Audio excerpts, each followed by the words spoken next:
محمد مبارک وسلم نحمده ونصلي ونسلم على رسوله الكريم اما بعد اعوذ بالله من الشیطان الرجیم بسم الله الرحمن الرحیم ما كان محمد نبا احد من رجالكم ولكن رسول الله وخاتم النبيين وكان الله بكل شيء عليما صدق اللہ العظیم وصدق رسولہ النبی الکریم الامین ان اللہ وملائکتہ یصلون علی النبی یا ایھا الذین آمنوا صلوا علیہ وسلموا تسلیما پڑھ اللہم صلی علی محمد وعلی آل محمد وبارک وسلم۔ اللہ تبارک و تعالیٰ کی حمد و ثنا اور اس کے محبوب پاک علیہ السلام کی ذات پر کروڑہا تحفہ درود و سلام کے بعد ڈاکٹر اقبال صاحب نے اپنے گھر میں والدین کی ایصال ثواب کے لیے محفل سجا کر ہم سب کو دعوت دی، مخصوص لوگوں کو بلایا گیا، دوست احباب تشریف لائے۔ اللہ تبارک و تعالیٰ سب کی آمد قبول فرمائے اور ہم سب کا مل بیٹھنا ان کے والدین کی بخشش کا وسیلہ بنائے۔ کل آنے والی تاریخ 25 اگست ہے۔ بے شمار ایسے نوجوان ہیں جن کو تاریخ کی مشہور تاریخ یاد نہیں ہوتی۔ 25 اگست یہ یوم فتح مبین ہے، ایک ایسی تاریخ ہے جس کو فتح مبین کہا جاتا ہے۔ اس تناظر کے اندر کہ 25 اگست کو مرزا غلام احمد قادیانی نے قبلہ عالم سیدنا خواجہ مہر علی شاہ رحمۃ اللہ تعالی علیہ کو بادشاہی مسجد کے اندر مناظرے کا چیلنج دیا۔ مرزا غلام احمد قادیانی کے اس چیلنج پر حضرت پیر مہر علی شاہ رحمۃ اللہ تعالی علیہ بادشاہی مسجد لاہور میں تشریف لائے۔ پوری ایک داستان ہے، مختصر یہ کہ خطہ بر صغیر پر ختم نبوت کے 3 کلیدی دور ہیں۔ ایک دور وہ ہے انگریز نے یہ چاہا کہ دین محمدی کو جڑوں سے اکھاڑ پھینکا جائے، معاذ اللہ، جس کے لیے اس نے مسلسل کام کیا اور اب بھی وہ کام کر رہا ہے۔ دین محمدی کو اس کی جڑوں سے اکھاڑنے کی خاطر بڑے بڑے لوگ تیار کیے جاتے ہیں اور عجیب عجیب شکلوں میں تیار کیے جاتے ہیں، جن کو سن کر انسان کے خیالات پراگندہ ہو جاتے ہیں، اپنے اسلاف سے ان کی عقیدت و محبتیں ٹوٹ جاتی ہیں۔ آج بھی ایسی خطوط پر تیزی کے ساتھ کام جاری ہے، اور ان میں سے ان کی ایک شکل مرزا جہلوی ہے۔ ان میں سے ان کی ایک شکل جہلوی کے عقائد ہیں، اس کی تحریک ہے، اس کے نظریات ہیں، جو ساری کی ساری یہ ثابت کرتی ہے کہ دین میں اپنے اسلاف کی ناقدری کرو۔ دین کے اندر جب تم اپنے اسلاف کی ناقدری کرو گے، دین سیکھو گے اس سے، جن کے ہاتھوں سے تمہارے ہاتھ میں دین آیا، جب وہ بے وقت ہو جائیں گے، بے وقارے ہو جائیں گے، بے سند ہو جائیں گے، بے اعتبارے ہو جائیں گے، تو اعتبار کس پہ ہوگا؟ اعتبار جب اٹھ جائے گا امت کے صلحاء سے، امت کے علماء سے، امت کے فقہاء سے۔ یہ ایک غیر مسلموں کی ایک ایجنڈے ہوتی ہے جس کی خاطر پوری پلاننگ کے تحت لوگ تیار کیے جاتے ہیں۔ انگریز نے غلام احمد قادیانی کو تیار کیا، بہت بڑا کام تھا۔ کوئی آ کر اپنے آپ کو نبی کہہ دے، یقیناً مسلمان مشتعل ہو کر اس کو قتل کر دیں گے۔ اس نے اس سٹیج تک پہنچنے کے لیے کئی منزلیں طے کی۔ سب سے پہلے اس نے اپنے آپ کو مصلح امت کہا، میں امت کی اصلاح کرنے والا ہوں، میں تو لوگوں کو اچھی باتیں کرتا ہوں۔ اور اس دور کے اندر اس نے عیسائیوں کے ساتھ مناظرے کیے، عیسائیوں کے ساتھ اس نے مناظرے کیے، اور عیسائیت دنیا کے اندر اس نے اپنا سکہ منوایا۔ کئی عیسائیوں کو اس وقت اس نے مسلمان کیا، توبہ طائب کرایا، عیسائیت پر اس نے بڑی کمانڈ حاصل کی۔ اس کا وہ دور جب وہ مصلح کہلا رہا تھا کہ میں تو اصلاح کی بات کرتا ہوں، میں تو اچھی بات کرتا ہوں، میں تو دین محمدی کی بات کرتا ہوں، لوگوں کو سیدھے راستے کی بات کرتا ہوں۔ پھر اس کے بعد اس نے مجددیت کا دعویٰ کیا کہ میں مجدد ہوں۔ اس کے کہنے والوں نے اسے مجدد کہا، اور یہ بیماری آج بھی ہے۔ ایک بیماری ہوتی ہے اپنے چاہنے والے قائد کو مجدد کہہ دیتے ہیں۔ تھوڑا سا اس کا کام دیکھو، تھوڑا سا وہ کام کر رہا ہو، بس اس کو اٹھاؤ اور اس کو مجدد بناؤ۔ اور یہ مرزے کے فالوورز نے سب سے پہلے یہ کام کیا، تو اس کو مجدد کی سیڑھی پہ جا کے بٹھایا، وہ بیٹھ گیا، اب اپنے آپ کو مجدد کہنے لگا، اس معنی میں کہ دین کے اندر بڑے خرافات آ گئی ہیں، دین کے اندر عقائد لوگوں کے خراب ہو گئی ہیں، اعمال خراب ہو گئی ہیں، رسومات لوگوں نے غلط اپنا لی ہیں، میں ان کی اصلاح کرتا ہوں۔ پھر بھی لوگوں نے پکڑ نہیں کی، ٹھیک ہے، لوگوں کے عقائد خراب ہوتے رہتے ہیں، جہاں بھی لوگ ہوتے ہیں عقائد کی جنگ چلتی رہتی ہے، ازل سے جاری ہے۔ تو اپنے مجددیت کے دعوے کے اندر اس نے اسلامی عقائد کی اصلاح کو سامنے رکھ کر اس پر مواد دیا، لوگوں نے اس کی اس خیال کو اچھا جانا کہ لوگوں کی اصلاح کرتا ہے۔ پھر اس کے بعد اس نے ایک ایسے نظریے پیش کیے جس کے اندر چبھن تھی، ایک عام بندے کے لیے بھی وہ عقائد قابل قبول نہ تھے۔ اس نے کہا، مسلمانوں، ہم سب کا عقیدہ ہے کہ عیسیٰ علیہ السلام آسمانوں میں چلے گئے، اب قرب قیامت عیسیٰ علیہ السلام آئیں گے، مسلمانوں کا اجماعی عقیدہ ہے۔ اس نے یہ تصور کرایا کہ قیامت کے قریب عیسیٰ علیہ السلام جو آئیں گے نا، وہ اصل عیسیٰ نہیں ہوں گے، ان کا دنیا میں وصال ہو گیا۔ اب قیامت کے قریب جو آئیں گے نا، ان جیسی شانوں والا کوئی آئے گا، مثل مسیح ہوگا، عیسیٰ جیسا ہوگا، اس کی عظمتیں، اس کی شانیں، اس کے اندر معجزات کا اظہار ایسے ہوگا جس طرح اس عیسیٰ میں تھا۔ وہ عیسیٰ تو فوت ہو گئے۔ اس نے عیسیٰ علیہ السلام کی موت کو قرآن کی کئی آیتوں سے ثابت کیا، ایک دو سے نہیں، کئی آیتوں سے اس نے عیسیٰ علیہ السلام کی موت قرآن سے ثابت کی۔ اب ایک عام بندہ جس کو تفسیر کے اصولوں کا پتہ نہیں، صرف کا پتہ نہیں، نحو کا پتہ نہیں، منطق کا پتہ نہیں، قرآن کے الف بے نہیں جانتا، وہ جب اس کی منطق کو دیکھے وہ کہے گا بات تو بڑی عجیب کر رہا ہے، عیسیٰ علیہ السلام کیسے زندہ رہ سکتے ہیں ان اصولوں کے مطابق۔ تو ایک عام بندوں کو اس نے حیات مسیح کے مسئلے میں گمراہ کر کے یہ عقیدہ پکوا لیا اپنے اپنے دائرے کے اندر رہنے والوں کو کہ قیامت کے قریب جو عیسیٰ کا وعدہ ہے وہ عین عیسیٰ کا نہیں بلکہ مثل عیسیٰ کا ہے، اور اس کو اس نے ٹرم استعمال کی مثل مسیح، مسیح جیسا۔ اور اس کے بعد اس نے کہا وہ جس کا وعدہ تھا اس جیسا وہ میں خود ہوں۔ یہاں پر مسلمان اس سے دور ہونے لگے، جو اس کے قریب تھے اس نے اپنے دلائل کے ساتھ قریب کرنے لگ گیا۔ لوگ جو جس کی بات سننے لگ جائیں، جب اندھے ہو جاتے ہیں نا، اپنے قائد کی عقیدت میں جب اندھے ہو جاتے ہیں، پھر اس کا ایک نتیجہ یہ نکلتا ہے کہ ایمان گوا بیٹھتے ہیں۔ قائد بھی شک انسان رکھے لیکن معیار ہے قرآن و سنت، ہمیشہ اس کو پرکھے قرآن و سنت پر۔ کس کا کوئی پیر کتنا بڑا کیوں نہ ہو، جس کا کوئی قائد کتنا بڑا کیوں نہ ہو، پرکھا جائے گا قرآن و حدیث پر۔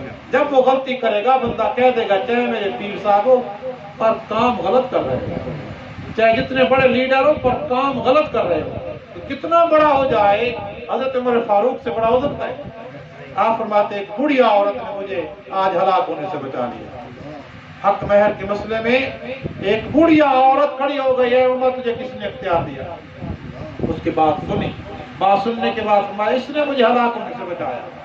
جو اپنے قائد پر اندھے دن ہو کر آگے بڑھتے ہیں اور پھر وہ منمانی تعویلات کرنے لگ جائیں، قرآن کی آیتوں کی منمانی تشریحات کرنے لگ جائیں اور مرید صرف واہ واہ کرنے پہ بیٹھے ہوں اور اس کو سن کر صرف نعرے لگانے والے ہوں، پھر جلدی گمراہی آ جاتی ہے۔ مرزے کے ساتھ جو اٹیچ تھے سارے پیچھے ریورس نہ ہوئے، کیونکہ ان کی وہ ذہن سازی کرتا جا رہا تھا اور اس کو اپنے قریب کرتا جا رہا تھا۔ وہ کچھ لوگ ماننے لگ گئے ہاں یہ بات تو ٹھیک کر رہا ہے۔ مثال کے طور پر اب میں آپ کو ایک بات بتاؤں، اس تحریک کے اندر بہت آگے چلی، بہت تیزی کے ساتھ جا رہی تھی، علماء بڑے پریشان تھے، علماء خود بہت پریشان تھے کہ بات قرآن کی کرتا ہے، حدیثوں کی کرتا ہے، طویل الگ کرتا ہے، معنی چینج کر دیتا ہے، قرآن کی آیت پڑھ کر معنی بدل دو، حدیث پڑھ کر معنی چینج کر دو۔ اب ایک بندے کو کیا پتا کہ معنی کیا ہوا؟ ایک بندہ تو نہیں جانتا نا معنی کو، وہ معنی جو چینج کر دے، اب چینج کرنے والے کو بندے کو کیسے خبر ہو کہ معنی چینج ہوا؟ اس نے یہ کام کیا، معنی بدل رہا تھا، کوئی اس کے سامنے آنے کی ظاہراً ہمت نہیں کر رہا تھا۔ اس اثناء کے اندر اس نے چیلنج دینے شروع کیے، اے قادریو، سہروردیو، نقشبندیو، کہاں گھس گئے ہو، آؤ میرا مقابلہ کرو۔ علماء اپنے اپنے دائرے کے اندر اس کا مقابلہ کر رہے تھے، ہر خطیب اپنی مسجد کے اندر اپنے اپنے دائرے میں لوگوں کے ایمان کو بچا رہا تھا، اس کے کفر کے فتوے چل رہے تھے، لیکن اس کی تحریک تیزی کے ساتھ پھیل چکی تھی۔ اب اس پھیلی ہوئی تحریک کو ایک لگام ڈالنی تھی، لہذا اس کے لیے ایک شخصیت منتخب ہوئی۔ کس نے منتخب کی؟ براہ راست گنبد خضرا کے مکی، سبحان اللہ، سبحان اللہ، رسول اللہ صلی اللہ علیہ وسلم نے خود منتخب کی۔ کس کو؟ حضرت پیر مہر علی شاہ رحمت اللہ تعالی علیہ کو۔ آپ فرماتے میں اپنے حجرے میں بیٹھا تھا، نیند نہیں تھی مجھے، پیر مہر علی شاہ صاحب خواب کی بات نہیں کر رہے، نیند نہیں تھی مجھے، جاگ رہا تھا، جاگتے ہوئے میں نے محمد عربی کو دیکھا صلی اللہ علیہ وسلم، اور آپ علیہ السلام نے مجھے آرڈر کیا، اے میرے علی، یہ مرزا قرآن و حدیث کو تعویل کی کینچوں سے کتر رہا ہے، تو جواب نہیں دیتا، اٹھ میدان میں آ۔ پھر جب آپ میدان میں آئے نا، پھر مرزے کی تمام دلائل کو آپ نے پاش کر دیا، مرزائیت کی پوری جماعت کے اندر سب پہ ماتم بچھ گئی۔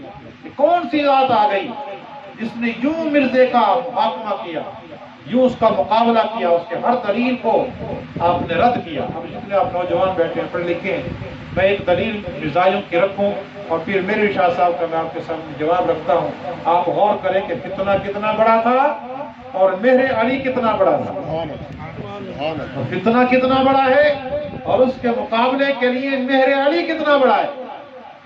اور اس نے عیسیٰ علیہ السلام کی موت ثابت کرنے کے لیے 30 قرآن کی آیت استعمال کی ہیں، قرآن کی 30 آیت عیسیٰ علیہ السلام کو مردہ ثابت کرنے کے لیے۔ اب ایک بندہ پریشان ہو جائے گا، قرآن ہے یا، اور ان میں سے ایک آیت پر پیش کرتا ہے، وَمَا جَعَلْنَاهُمْ جَسَدًا لَا يَأْكُلُونَ الطَّعَامَ، انبیاء کے بارے میں قرآن کہتا ہے، انبیاء کے بارے میں قرآن کا فیصلہ ہے کہ نبیوں کو ہم نے ایسے جسم نہیں دیے جو کھانے پینے کے محتاج نہ ہو، ہم نے نبیوں کو وہ جسم نہیں دیے جن کو کھانے پینے کی حاجت نہ ہو، یعنی وہ انسان ہیں اور وہ کھانے پینے کی حاجت مند ہے۔ جس طرح ایک عام انسان کو کھانے پینے کی حاجت ہوتی ہے، اسی طرح ہر نبی، ہر رسول کو بھی کھانے پینے کی حاجت ہوتی ہے، کیونکہ وہ فرشتے نہیں ہوتے، وہ جن نہیں ہوتے، وہ اللہ کی طرف سے رسول ہوتے ہیں، پیغمبر ہوتے ہیں، انسانوں میں سے، انسانوں کی جماعت میں سے ہوتے ہیں، لہذا انسانوں کے مکمل اوصاف سے متصف ہوتے ہیں۔ مرزے نے اس آیت کو دلیل بنائی، غور کریں، وَمَا جَعَلْنَاهُمْ جَسَدًا لَا يَأْكُلُونَ الطَّعَامَ، ہم نے کسی نبی کو وہ جسم نہیں دیا جس کو کھانے پینے کی حاجت نہ ہو، جس کو طعام کی حاجت نہ ہو۔ یہ لکھنے کے بعد کہتا ہے، دیکھو غور کرو، تم کہتے ہو عیسیٰ علیہ السلام آسمانوں میں زندہ ہے، عیسیٰ علیہ السلام آسمانوں میں زندہ ہیں، اگر آسمانوں میں وہ زندہ ہیں، وہ بشر تھے، انسان تھے، اس حالت میں وہ اٹھائے گئے، ان کو ایک طعام کی ضرورت ہوگی، کھانے کی ضرورت ہوگی۔ قرآن کہتا ہے کہ نبی کھانے کے محتاج ہوتے ہیں، لفظ محتاج ہے، ضرورت مند ہوتے ہیں، نبی کھانے پینے کے ضرورت مند ہوتے ہیں۔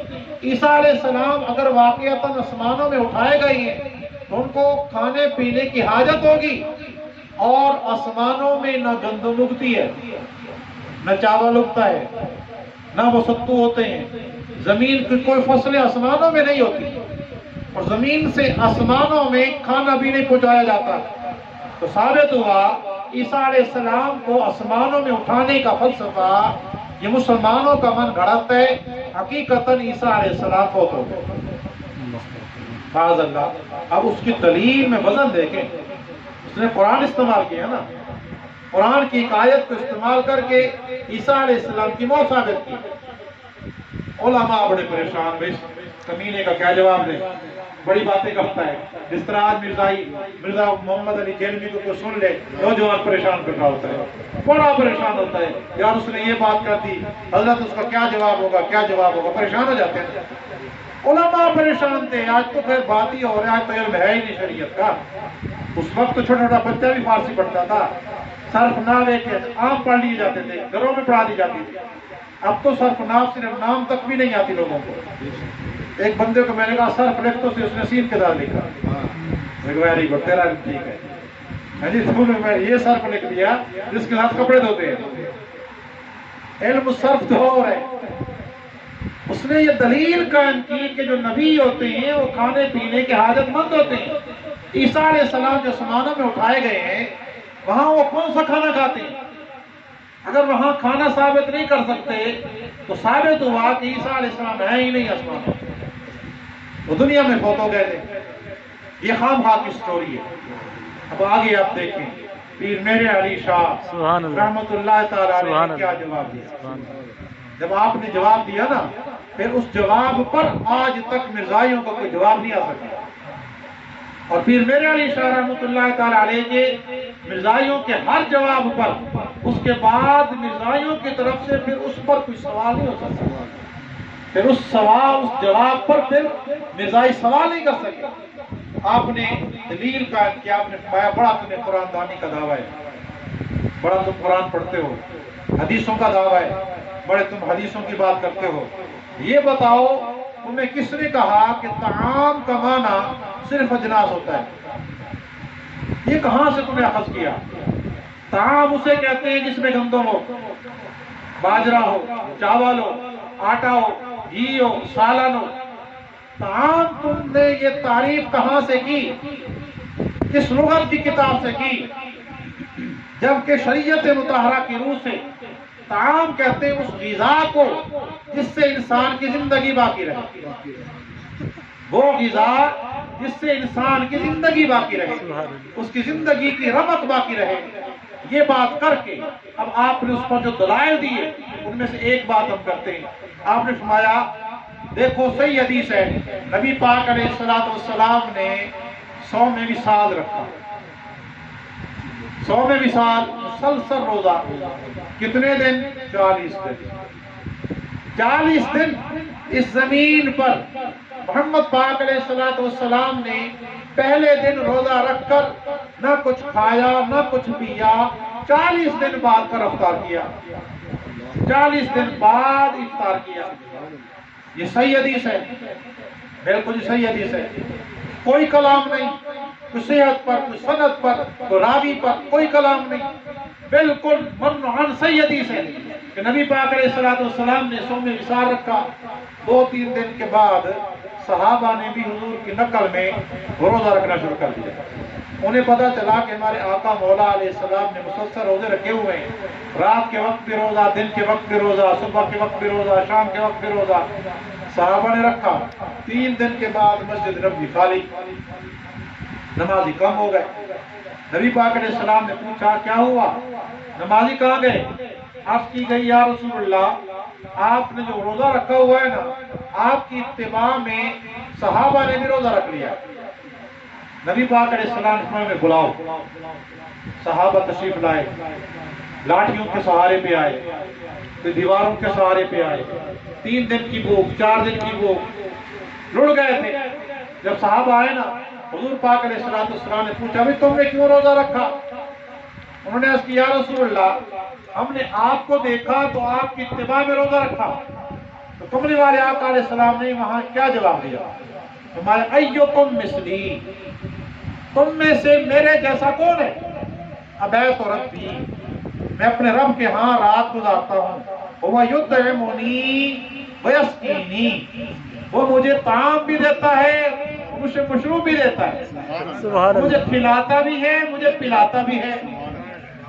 آپ نے پھر یہ حدیث لکھنے کے بعد فرمایا اب بتاؤ، تو ہم کہتے ہیں طعام سے مراد یہ اجناس ہے، طعام سے مراد یہ گندم ہے، طعام سے مراد یہ سالن ہے، طعام سے مراد زمین کی پیداوار ہے جو انسان استعمال کرتا ہے. ادھر سے محمد پاک نے 40 دن میں ان میں سے کوئی چیز استعمال بھی نہیں کی، اور یہ بھی دعویٰ کیا کہ اللہ مجھے کھلاتا بھی ہے. سبحان اللہ. وہ یطعمنی ویسقینی، وہ روزانہ مجھے کھلاتا بھی رہتا ہے، مجھے پلاتا بھی رہتا ہے.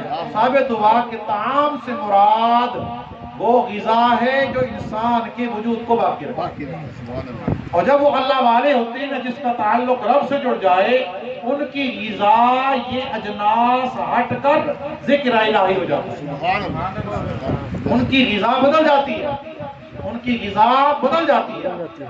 وہ اپنے جسم کو روحانیت کے اندر اتنا تحلیل کر لیتے ہیں، یہ جو جسم ہے یہ اس اجناس کی غذاؤں کا محتاج نہیں رہتا، وہ روحانی ذکر و اذکار کے اندر ان لذتوں میں کھو جاتا ہے. وہی ذکر و اذکار ان کی غذا بن جاتا ہے، وہی ذکر و اذکار ان کی غذا بن جاتا ہے. اللہ اکبر. نعرہ رسالت. یا رسول اللہ. نعرہ حیدری. یا علی. جشن میلاد مصطفیٰ. زندہ باد.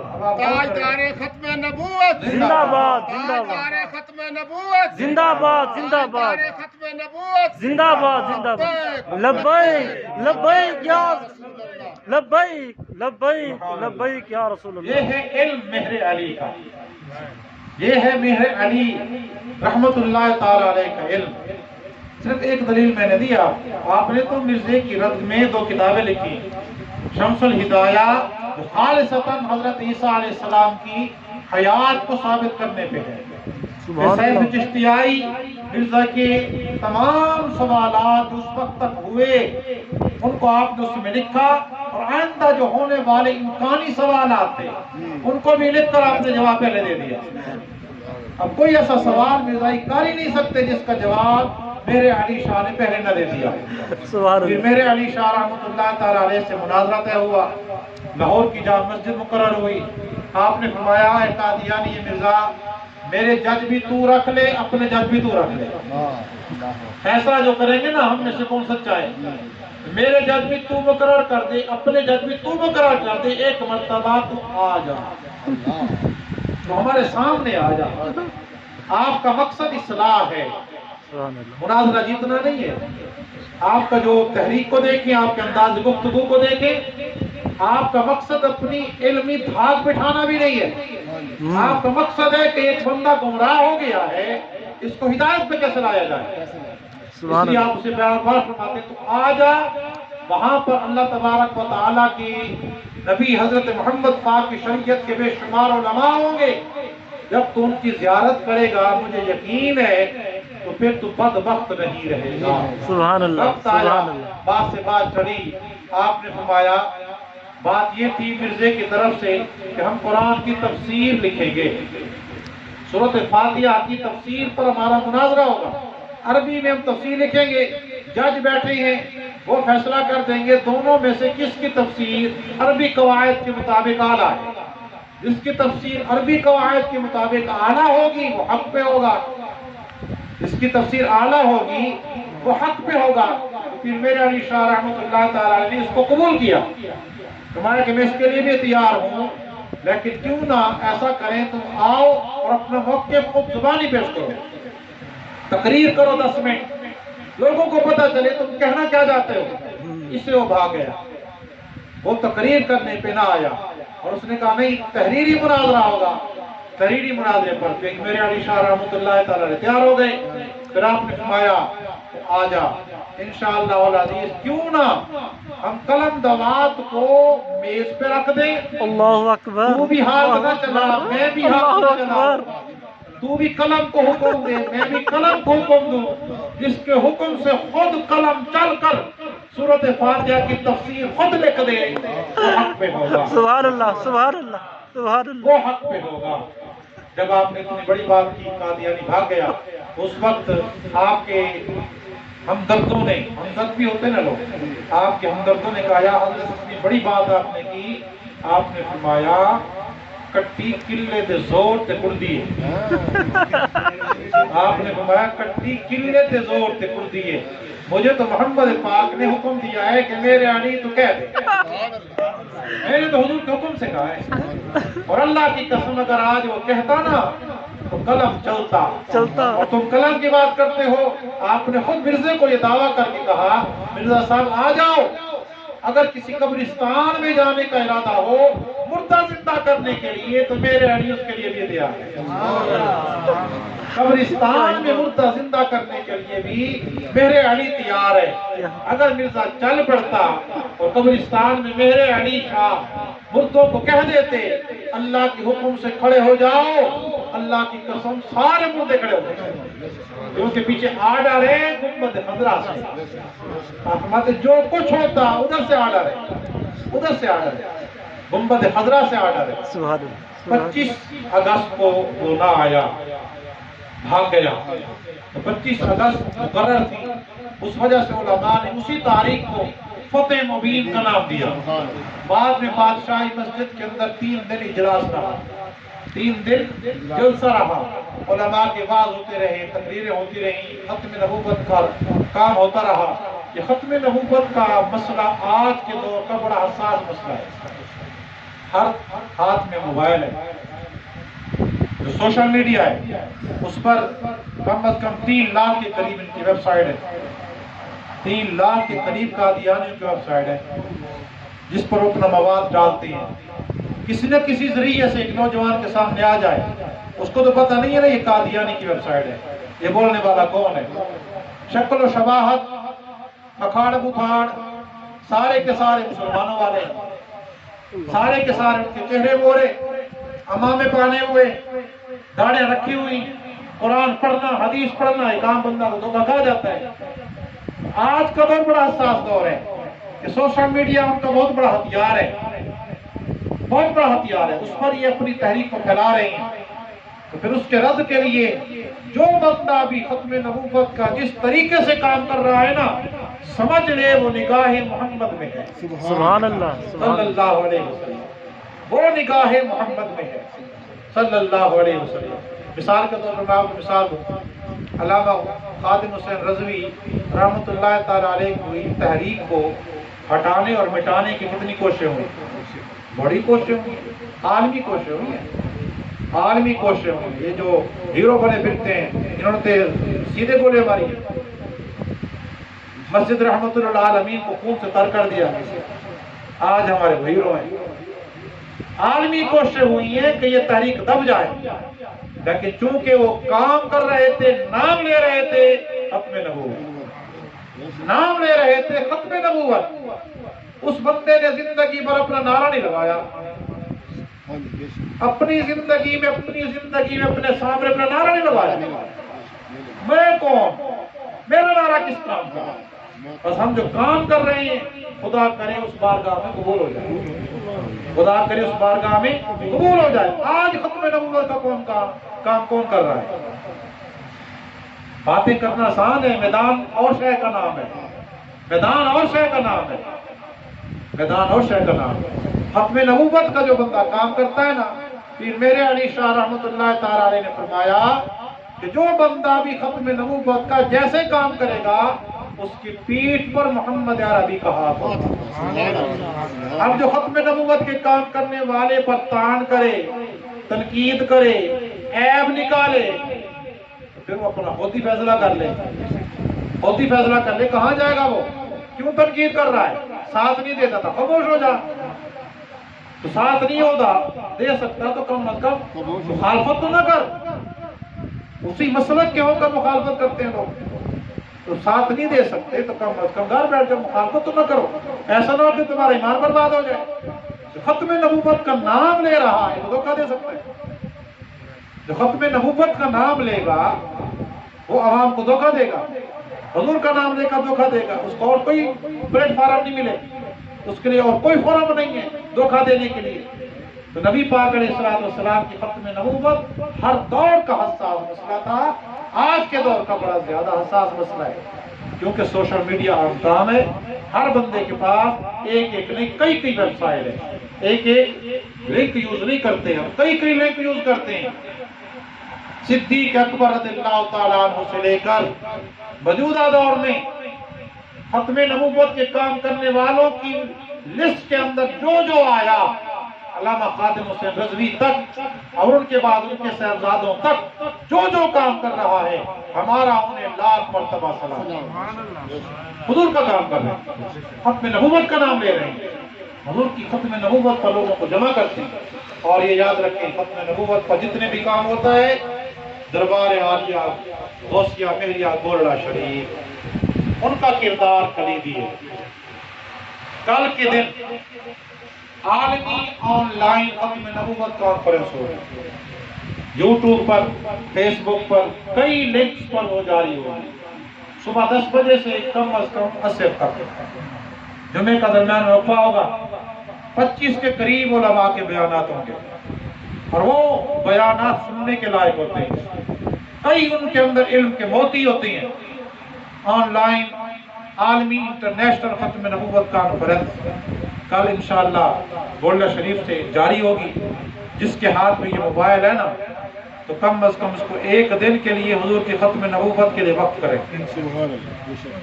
حضور کی ختم نبوت کے پروگرام کو سنیں، علماء کیا بیان کر رہے ہیں، کتنے علم کے موتی دے رہے ہیں، اور لوگوں کے اس شعور کو کتنا بیدار کر رہے ہیں۔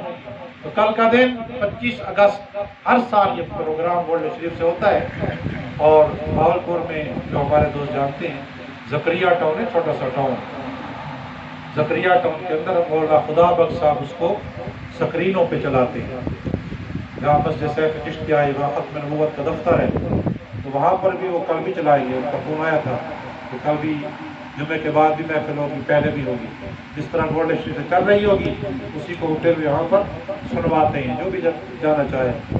آج کی محفل میں اقبال صاحب نے اس نقطے کی طرف چھیڑ دیا، اس وجہ سے تھوڑی سی گفتگو لمبی بھی ہو گئی، لیکن اس کو ہم نے بہت شارٹ کیا ہے، اس کو بہت شارٹ کیا، بہت طویل گفتگو ہے، بہت طویل گفتگو ہے۔ اللہ تبارک و تعالیٰ آج کی اس گفتگو کے صدقے ہم سب اہل ایمان کے مل بیٹھنے کی برکت سے ان کے والدین کی مغفرت فرمائے، آمین، درجات میں برکت عطا فرمائے۔ آمین۔ کھڑے ہو کر دوست